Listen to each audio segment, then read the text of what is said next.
Hello guys, welcome back to study. This is Dheeraj Kumar. अभी हम लोग करने वाले हैं फोर्स ग्रुप वाई, चाहे आपने दोनों से बोथ से फिल कर रखा हो या फिर अदर देन साइंस से कर रहा हो, ठीक है। उनको मैथ्स जो कि रेगा के अंदर पूछा जाता है, आपको अगर नहीं पता तो मैं बता दूंगा। आपके आराम से 7 क्वेश्चन, मिनिमम 7 क्वेश्चन मैथ के पूछे जाते हैं रेगा सेक्शन में। और हम लोग आज से प्रैक्टिस स्टार्ट करेंगे, ठीक है। पार्ट 1 है आपका ये। और इस सीरीज को कुछ एक अच्छा सा नाम दे देंगे आगे चल के, ताकि लगभग लगभग 500 क्वेश्चन तो करा ही दे इसके, मतलब टॉप 500 इसको रखते हैं। बाकी जो पीडीएफ आएगी हमारी एक अलग से, वो उसमें अलग रहेगा क्वेश्चंस। मैथ का पेड वाला यूट्यूब पे जो कराऊंगा वो अलग रहेगा, तो बोथ आर डिफरेंट, ठीक है। तो चलो इसको कंटिन्यू करते हैं। और नोट्स बनाना भाई, इसके पीडीएफ मैं आपको टेलीग्राम पे देता हूँ। सारी पुरानी पीडीएफ जो कि क्लास हो चुकी है अब तक, वोकैबलरी, मॉक टेस्ट, ये सब की वो पीडीएफ मैंने टेलीग्राम पे दे दिया आपको।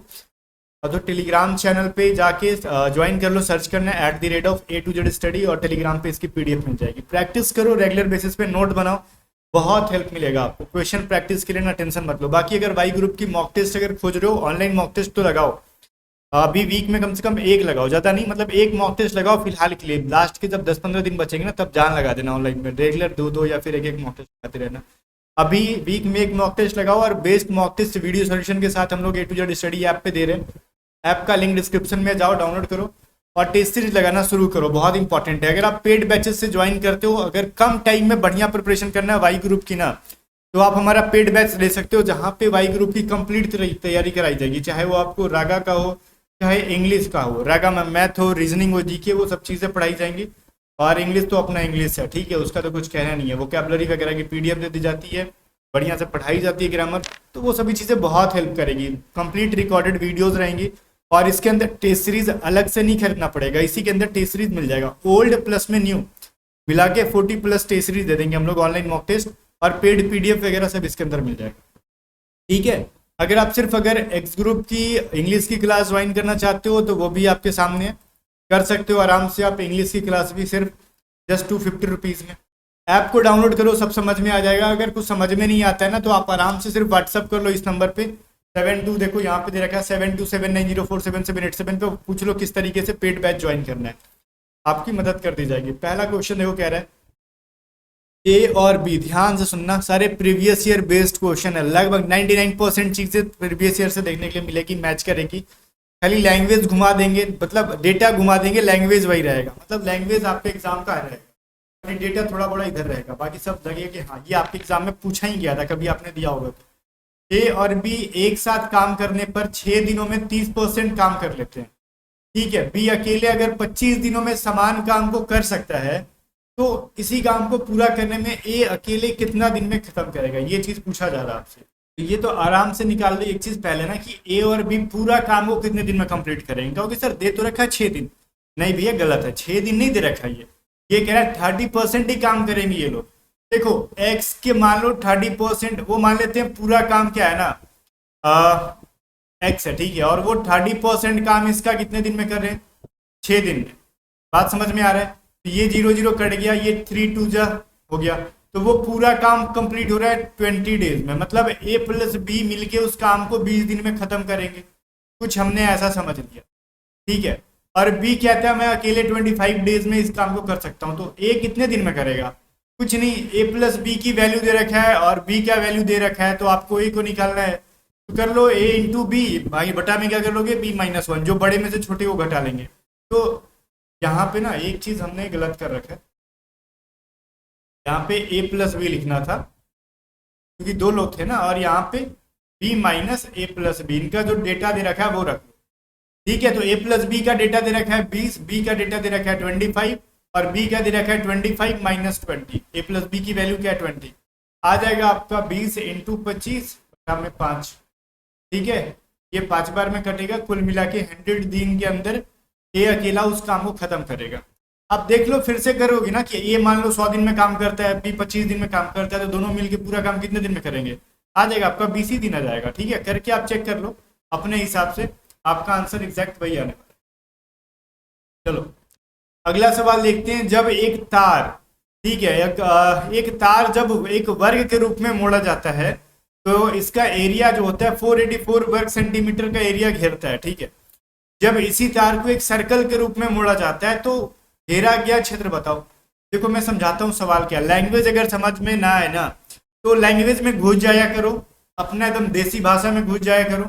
मान लेते हैं ये एक तार है, लंबा सा तार है, हमको पता नहीं कि इसकी लेंथ कितनी है, नहीं पता, लेकिन इस तार को जब हम इसे मोड़ के एक स्क्वायर बना देंगे, तो मेरे को एक बात बताओ, ध्यान से सुनना जो मैं बता रहा हूँ, इमेजिनेशन, ये बहुत इंपॉर्टेंट, मतलब आपको मैं यहाँ पे टॉपिक क्लियर करने जा रहा हूँ, बिकॉज ऐसे सवाल आएंगे तो फंस जाओगे। ये जो तार की लंबाई है, ध्यान से सुनना, ये जो तार की लंबाई है, हमने तार को ही मोड़ा, पहले मान लो यहाँ से हमने थोड़ा सा मोड़ा, फिर यहाँ से मोड़ा, इसी तार को ऐसे मोड़ के फिर ऊपर मोड़ देंगे, ऐसे मोड़ के ऐसे, मतलब कुल मिला के इसी सिंगल तार को हमने मोड़ के ऐसे बनाया। तो मतलब इस तार की जितनी लंबाई थी उतनी ही लंबाई चारों भुजाओं का योग है, सम ऑफ फोर साइड्स। बात समझ में आ गया? चारों भुजाओं, अगर इसको हम स्क्वायर को खोलेंगे तो कितना लंबा होगा, जितना लंबा ये तार है। बात समझ में आ रहा है? हाँ सर, ये तो समझ में आ गया, ठीक है। तो इस तार को हम खोलेंगे तो कितना लंबा होगा, इस चारों भुजाओं को जोड़ेंगे उसके बराबर। तो इसकी एक भुजा की वैल्यू क्या होगी नहीं पता, लेकिन इसका एरिया दे रखा है अपने को। एरिया का फॉर्मूला होता है ए स्क्वायर, जिसकी वैल्यू 484 दे रखी है। ए स्क्वायर बराबर कितना हो जाएगा, ए बराबर कितना हो जाएगा, अंडर रूट 484। तो ए बराबर कितना हो गया, 22। तो मतलब समझ में आ गया ना कि एक भुजा इसकी 22 हो गई, दूसरी भी 22 हो जाएगी, तीसरी भी 22, चौथी भी 22। तो तार की लंबाई कितनी हो गई, तार की लंबाई कितना हो जाएगा ये बताओ मेरे को। तो चारों भुजाओं का योग, चारों भुजाओं का योग कितना है, 4 इंटू 22 कर लो, मतलब 22 को 4 बार जोड़ो या फिर 4 से मल्टीप्लाई कर दो, 88 हो जाएगा। अब मैं अगर कोई सर्कल बनाता हूं, इसी तार से गोल घेर दूं, ऐसे गोल घेर दूं, तो तार की लंबाई क्या होगा, इस सर्कल का परिधि, क्योंकि इसका सरकमफेरेंस हो जाएगा, तो इसका परिधि बराबर क्या हो जाएगा ये बताओ मेरे को, लंबाई तार की। बात समझ में आ रही है? तो 2 पाई आर बराबर कितना हो जाएगा, 88। तो 2 इंटू 22/7 इंटू आर बराबर कितना हो गया, 88। तो ये 44 इंटू 2 कट जाएगा दो बार में, 22 2 22 2 44, 44 से 88 को डिवाइड मारोगे 2 बार में, जहां से आर की वैल्यू क्या हो जाएगी, 2 इंटू 7, 7 वहां बटा में था 14 सेंटीमीटर। रेडियस आ गया आपका 14 सेंटीमीटर। आपसे कह रहा है इस सर्कल का एरिया बता दो, एरिया क्या होता है ये बताओ, पाई आर स्क्वायर होता है। तो 22/7 इंटू 14 कर लो, 7 दूनी 14। अब इनको आप मल्टीप्लाई कर लो, 616 आंसर आ रहा होगा, वही आपका सही आंसर हो जाएगा। क्लियर है? Option number C correct answer है, ठीक है। आप खुद से मल्टीप्लाई करके देख लो, बिकॉज मेरे को तो एग्जाम है, ठीक है। अगर इतने को हम मल्टीप्लाई करेंगे तो 616 ही आना है। तो बस इनका जो कंसेप्ट है भाई वो समझना बहुत इंपॉर्टेंट है, ठीक है, अदरवाइज ये सवाल बनेगा नहीं आपसे। आगे देखते हैं, कह रहा है एक मान लो ना, एक 6 फीट, क्या सवाल है भाई, अच्छा एक 6 फीट लंबे आदमी की सवाल है, ठीक है। मैं समझ रहा था क्या कह रहा है, 6 फीट लंबे आदमी की छाया की लंबाई क्या है, ठीक है। देखो एक आदमी है 6 फीट का, उसकी छाया की लंबाई क्या होगी, हमको पता, हम कहेंगे सर हमको क्या पता उसकी छाया कितनी लंबी है, उसकी छाया है कौन, उसकी वाइफ है, बहन है, क्या है भाई, वो शैडो के बारे में बात कर रहा है, छाया किसी लड़की का नाम नहीं है, ठीक है। तो इंग्लिश भी पढ़ लो। तो 6 फीट लंबे आदमी की छाया की लंबाई क्या होगी, यदि 20 फीट एक पेड़ की लंबाई की छाया जो है ना, मतलब एक 20 फीट लंबा पेड़ है, उसकी छाया है ना 12 फीट की बनती है। तो ऐसे समझ लो, अगर मान लो 20 फीट पेड़ है, उसकी छाया की वैल्यू 12 फीट है, तो 6 फीट की लंबाई की मान लो 1 फीट बनेगी। ये ना आप इस तरीके से, मैंने प्रोपोर्शनल चैप्टर पढ़ाया था ना, उस पर समानुपात पे है। अगर 20 फीट की वैल्यू 12 फीट है, अगर छाया की लंबाई 12 फीट है, तो 6 फीट की 1 फीट बनेगी, तो 1 फीट का निकाल लो, मतलब 4 5 जा और ये 4 3 जा, x बराबर 6 इंटू 3/5, 18/5, मतलब 3.6 फीट। बात समझ में आ गया है ना, ऑप्शन नंबर बी के अंदर। सिंपल सा लॉजिक था, कुछ नहीं करना था इसके। आगे देखते हैं फिर, कह रहा है एक मीनार की ऊंचाई जो है ना 50√3 मीटर है, मीनार के आधार से 50 मीटर दूरी पर उन्नयन कोण क्या होगा। देखो उन्नयन कोण कह रहा है, मान लो ये एक मीनार है जिसकी ऊंचाई है 50√3, और मान लो इसका 50 मीटर दूरी पर इसके बेस से ये एक पॉइंट है, तो इसका उन्नयन कोण पूछ रहा है, ये मान लो है, तो इस थीटा की वैल्यू क्या होगी। मान लो ट्रायंगल एबीसी है ये, ठीक है, थीटा बराबर मान ले रहे, तो ये क्या है भाई, परपेंडिकुलर, और ये बेस दे रखा है, तो लंब बटा आधार क्या होता है, ये लंब है और ये आधार है। बात समझ में आ रहा है? तो tan थीटा बराबर होता है ना लंब बटा आधार। ये चीज बताओ मेरे को, आपने पढ़ा होगा, p/b होता है कि नहीं होता है, परपेंडिकुलर बाई बेस, कहोगे सर होता है।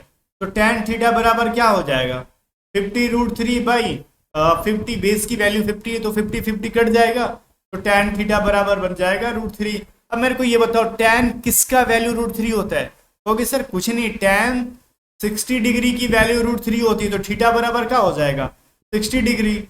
बस उसकी जो ये जो एंगल बनेगा, एंगल ऑफ एलिवेशन, वो 60 डिग्री का बन जाएगा। कोई सवाल था क्या ये? मतलब बेहुदापन था, कुछ भी नहीं था, बहुत इजी सा सवाल था ये, हाइट एंड डिस्टेंस अगर आप पढ़े होते तो। ठीक है ना? चलो वो सब चीज़ें मैंने पेड में भी पढ़ा रखी है, पेड बैच में भी, और यूट्यूब के प्लेलिस्ट में भी सब कुछ है, पढ़ा रखी है मैंने। ठीक है, 5 क्रमिक सम संख्याओं का औसत 10 है, तो दूसरी सबसे बड़ी संख्या का वर्ग ज्ञात करो। तो 5 क्रमिक जो है ना कंसेक्यूटिव इवन नंबर क्या होता है? मान लो पहला x है तो x+2, देखो ऑड नंबर भी कहेगा तो x+2 ही लेंगे, x+4 x+6 यही लेते हैं, और इवन नंबर भी कहेगा तो यही, सम कहे चाहे विषम कहे +2 ही करते हैं हम लोग, 1 नहीं कर सकते हम लोग।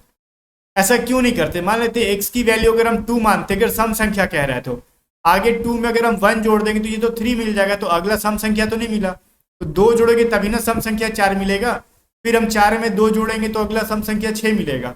तो अगर सर सम संख्या में तो समझ में आ रहा है, अगर विषम कहता तब तो मान लेते सबसे छोटी विषम संख्या हम 1 मानते हैं, तो अगले में x+1 कर देंगे तो 1+1 बराबर तो 2 मिल जाएगा, इसीलिए ना x+2 ही काउंट हमेशा लेते हैं कि 1 में अगर हम 2 ऐड करें तो अगला विषम भी हमको विषम ही मिले। तो बात समझ में आ रहा है? कभी ना ये मत कहना कि पहला x तो x+1, नहीं, x+2 ही मानेंगे, सम हो चाहे विषम हो। तो 5 बार लेना है तो इस बार 4 करो, x+6 करो और x+8 करो, ये 5 हो गए टोटल नंबर हमारे पास। बात समझ में आ रहा है?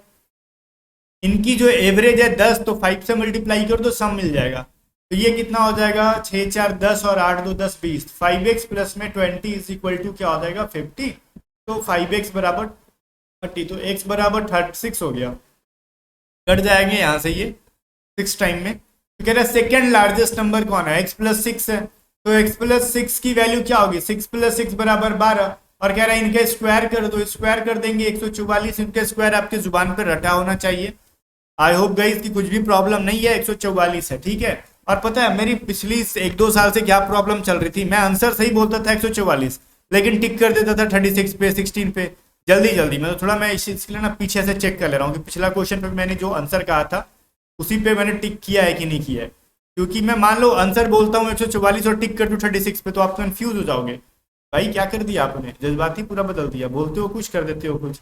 इसलिए मैं थोड़ा सा अलर्ट होने की कोशिश कर रहा हूँ कि बढ़ते रहूँ आगे। आगे देखो, दो संख्याओं का महत्तम समूहवर्तक और लघुत्तम समूहवर्तक जो है ना 19 और 69 है, मतलब कह रहा क्या मतलब ये पहला क्या एचसीएफ की वैल्यू दे रखी है कितनी 19, और एलसीएम की वैल्यू दे रखी है 969। तो कह रहा है अगर फर्स्ट नंबर की वैल्यू 57 है, सेकेंड नंबर बताओ, एक्स मान लो। और ये मैं बताता हूँ ना, ये हर साल इस कंसेप्ट पे एग्जाम में सवाल देता ही है, आप ताल ठोक के, मतलब कहता हूँ ना जो वो वीडियो वायरल वीडियो है लड़की का कि मतलब दिल में दिल ठोक के कहती हूँ, वही वाला सीन है कि मैं दिल में दिल ठोक के कहता हूँ, भगवान की कसम खा के कहता हूँ, ये वाला टॉपिक से सवाल पूछा ही जाता है हर बार। ये होता है पता है क्या, first number into last number, ठीक है, is equal to LCM into HCF, ठीक है। चलो अब फर्स्ट नंबर क्या दे रखा है 57, लास्ट नंबर एक्स मान लिया, फिर सेकंड नंबर जो भी है एक्स मान लो, एलसीएम दे रखा है 969 और एचसीएफ दे रखा है 19, तो 19 के टेबल से कितने बार में कटेगा 3 बार में, और ये 3 के टेबल से 3 2 3, तो एक्स बराबर 323 आ गया ना। चलो तो इस तरीके से एक्स का मतलब क्या होगा, ये सेकंड नंबर की वैल्यू मिल गई 323। आ रही है बात समझ में? हाँ सर समझ में आ रही है। तो बस इसी तरीके से, जिस तरीके से समझ में आ रही है उस तरीके से वीडियो को पट से लाइक कर दिया करो बिना देरी किए हुए। 7 नंबर देखो, कह रहा ना कि देखो 26,580 रुपए का कोई एक वस्तु है, इतना महंगा है, दिल दहल गया सुन के ही। 26,580 रुपए की एक कीमत की एक वस्तु को 10% छूट पर बेचा जाता है, ठीक है। मान लो एक दुकानदार कहता है इस पर हम 10% का डिस्काउंट देंगे, जिसको लेना ले जाओ। मान लो कोई फेस्टिवल आ गया, बेचारे का बिक नहीं रहा है, होली आ गया, ठीक है, अभी क्या आने वाला है, दिवाली दशहरा आ रहा है, तो त्योहार के कारण दुकानदार 5% और डिस्काउंट देता है कि ले जा भैया 5% और डिस्काउंट देंगे तुमको, तब बताओ वो कितने में बेचेगा। तो कहोगे सर ओवरऑल पहले 10% का डिस्काउंट देगा तो 100 में 10 घटाओगे तो कितना बचेगा 90, तो पहले तो टोटल पे 90% का डिस्काउंट दिया, एक और 5% का डिस्काउंट देंगे तो इस टोटल वैल्यू पर 5% का और डिस्काउंट, तो 100 में 5 घटा लोगे तो 95, तो इस ओवरऑल पे 95% की वैल्यू लगा रहे हम, तब जाके इसका एग्जैक्ट निकल जाएगा। 0000 घटा लो, कट कर लो, यहाँ से आप 26589 और 95 को मल्टीप्लाई करोगे, वैल्यू मिलेगा 22,725 और 90 बटा में 100 से डिवाइड करोगे तो मिलेगा 22,725.90। मेरे को आंसर ना याद हो जाता है, क्योंकि मैं जब क्वेश्चन बना रहा होता हूँ तो भी मैं इसको सॉल्व करता हूँ, फिर जब टाइप करके आता है तो मैं चेक करता हूँ सही है कि नहीं, फिर भी मैं सॉल्व करता हूँ, तो 2 बार मैं बना लेता हूँ, मेरे को याद हो जाता है। इतना बड़ा बड़ा ये मत सोचना कि मैं बहुत कैलकुलेटर हमारे दिमाग में फिट है, ठीक है। आप डर मत जाना कि इतना बड़ा कैलकुलेशन मैंने कैसे कर लिया, मैंने भी पहले से कर रखा है, ठीक है, मेरे दिमाग में बैठ जाता है इसलिए, है ना। तो ये डरना मत, हर किसी को कैलकुलेशन करना ही पड़ता है फर्स्ट टाइम में, तो आप आराम से कैलकुलेशन करो, टाइम रहता है। यदि किसी विद्यालय में 30% विद्यार्थी लड़के हैं, ठीक है, और लड़कियों की संख्या 700 है, तो विद्यालय में कुल कितने लड़के हैं।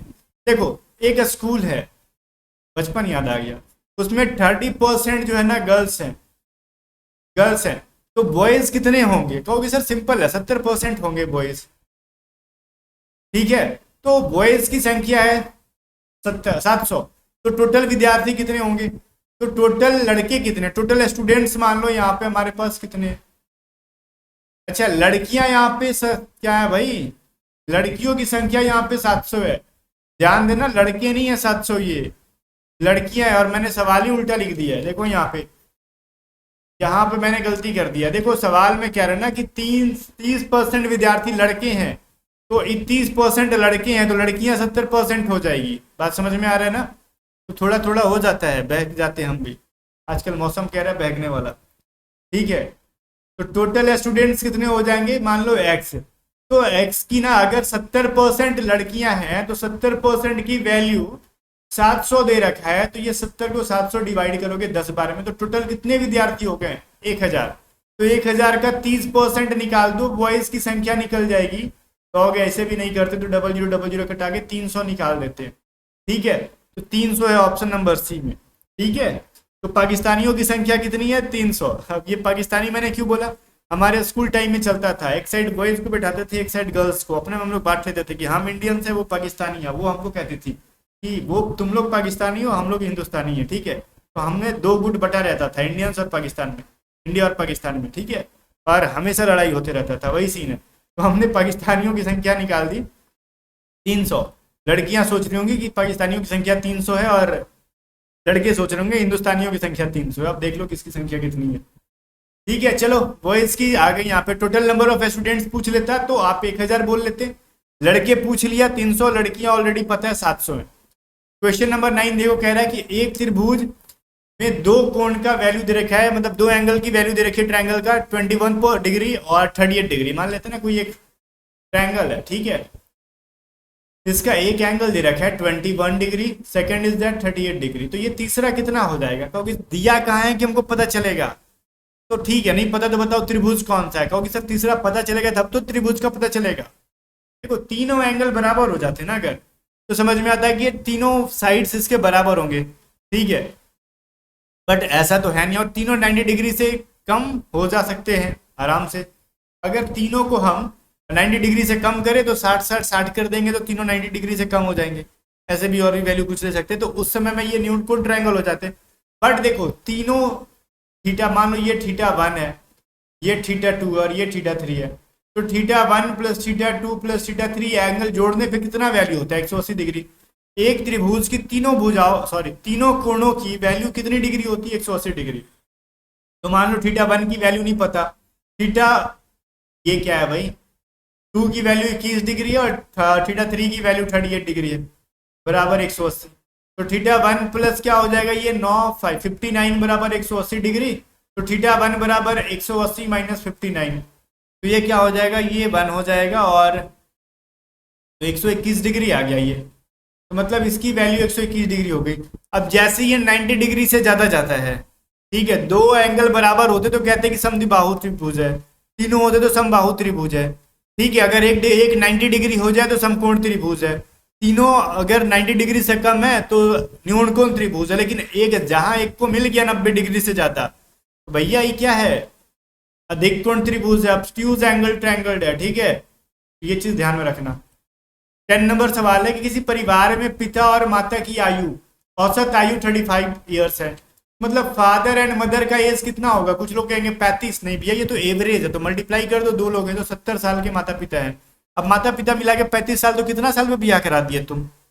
बताओ मेरे को। 17.5 17.5 साल में शादी करा दी है क्या? भाग के थोड़ी शादी की है ये लोग, आराम से की है। दोनों का एज मिला के 70 साल है। तो अब कह रहा ना कि माता पिता, फादर मदर एंड सन की एवरेज है 27। अब देख लो, अब इन तीनों का एज कितना होगा? 3 से मल्टीप्लाई कर दो, 27 या 81 होता है। ठीक है, तो सन का कितना हो जाएगा? तो सिंपली फादर मदर का एज इसमें से घटा लो, 21 और 81 ना। और यहाँ पे घटाना है तो शायद थोड़ा सा मैं कुछ प्रॉब्लम क्रिएट हो रहा है क्या? नहीं ठीक तो है, आराम से मिल जाएगा अपना आंसर। 81 में से 70 घटाना है ना, मेरा दिमाग काम नहीं कर रहा था अभी। ठीक है, बच्चा 11 साल का हो गया। समटाइम्स पता है क्या होता है, सिस्टम हैंग कर जाता है। वही है, माइंड होगा थोड़ा सा हैंग कर रहा था कि मैं कर क्या रहा हूँ। ठीक ठाक तो था, हमने 70 घटाना था, मैं सोच रहा था इसकी वैल्यू में घटाऊँ क्या, 35 घटाऊँ क्या करूँ। एग्जैक्टली आ गया, 70 घटाना था, 70 घटा दिया, 11 साल का बच्चा हो गया वो। बात समझ में आ गया ना? बाकी 10 ही क्वेश्चन रहेंगे। बाकी प्रैक्टिस सेट ऐप डाउनलोड करो अगर लगाना है आपको तो। अगर क्या आपको लगाना ही है भाई वाई ग्रुप का, तो ए टू जेड स्टडी ऐप पे मॉक टेस्ट लगाओ, बिकॉज बहुत इंपॉर्टेंट टेस्ट सीरीज है। और पेड बैच लेते हो तो अलग से कुछ नहीं खरीदना पड़ेगा, इंग्लिश की क्लास वगैरह सब कुछ इसके अंदर मिलेगी।